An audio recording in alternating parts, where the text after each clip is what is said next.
Alright, so in this video, we are going to talk about the best seat for a Dyna. Let's check it out.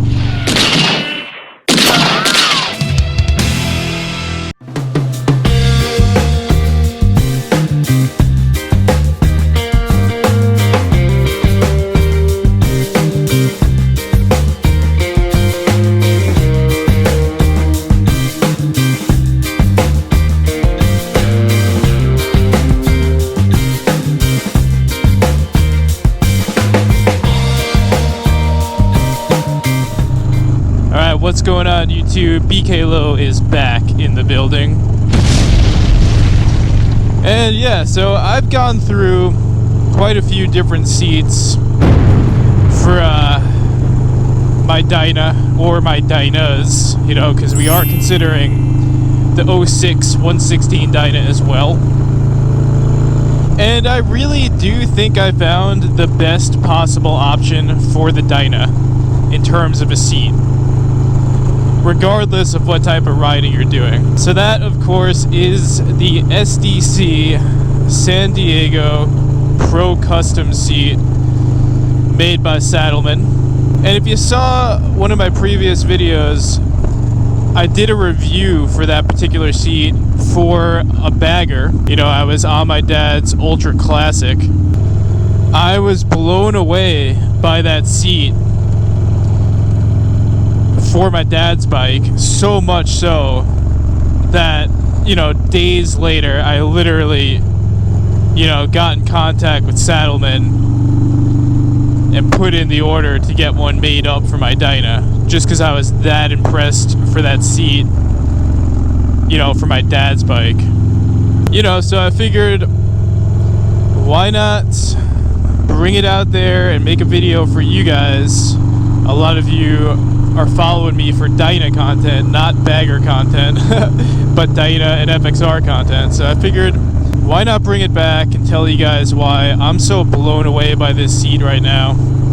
Of course, I probably, if I had to guess, probably got about 3,000 miles on the seat at this point, so definitely a good place to give you a little informal review about why I think you should buy it for your Dyna or for your FXR. But here we go. So reason number one is this is a seat that 100% is built for someone who is putting in the heavy miles. Maybe the most I've done with this seat so far is like a 300 mile day, and I feel great by the end of that. So I ran a Lucky Dave's before this, and I think the biggest strength of a Lucky Dave seat is comfort, and the fact that it's a really great seat if you're, you know, putting in heavy miles or trying to tour on your Dyna. And the same is 100% true for this seat. You know, it really is so incredibly comfortable, especially with those gel pads, that, yeah, it's definitely just shining in terms of sheer amount of miles that you could comfortably put in. So yeah, that's thing number one, is it's built to crush miles for sure. Thing number two is the seat is 100% gonna lock you in place. So if I get on the throttle real hard, or I'm in a situation like this where I gotta wave to my brothers here, I know that this seat is going to have me locked into place no matter what the situation is. If I'm going around a little curve like that, if I'm getting on the throttle like this, I am literally not going anywhere. And again, that's due to the design of the seat. So I don't know if I could technically call it a step up. I don't think it technically would be called a step up, but in the realm of seats, it's probably closest to a step up. It is way more comfortable than a step up because it doesn't come up on that aggressive 90-degree angle, but it definitely does have, you know, step up characteristics where I don't think it's 90 degrees, but it's definitely coming up like a step up, but more gradually like a Lucky Dave seat, which brings us to point number one, which is probably why it's so comfortable. I can't say the same for my step up that I run on my 06. A strength of this seat is if you're you know, pushing some power on your bike, if you're dealing with some torque, if you like to get on the throttle, this seat is going to lock you into place just like a step up would. And that brings me to thing number 3, which not only do you have this seat functioning like a step up while still allowing you to be comfortable in those long rides, but you also have the gripper material. And I said this in the bagger review video that I did, but I was always under the impression that gripper material was only made for people who are stunting, like doing wheelies and stuff. But it turns out it's actually really comfortable for my riding style. Like if you're going fast, if you're having to do tactical maneuvering every now and then, if you're ripping through curves every now and then, it just makes it so comfortable to be held into place that much more firmly. So you're already going to be held into place. The gripper material just really seals the deal and very much adds to the comfort of the ride. So I'm a huge fan of that gripper material. You're not going nowhere if you're running it. And yeah, turns out it's just not for stunters anymore. Thing number 4, and this is a big one. A lot of people have asked me in previous videos, specifically when I'm talking about seats, how is the seat for a passenger? Because if you look at it, it doesn't really look that comfortable for a passenger, you know? I've actually been a passenger on a Dyna, you know, running a step-up seat before. That's a whole nother video and a whole nother story that I'll have to tell you guys at some point. So I know what it feels like firsthand to be a passenger on a step-up seat. And what I can tell you is the first thing that Jenny said after we did like a maybe 100-mile ride is she was just blown away by how much more comfortable this seat was for her as a passenger.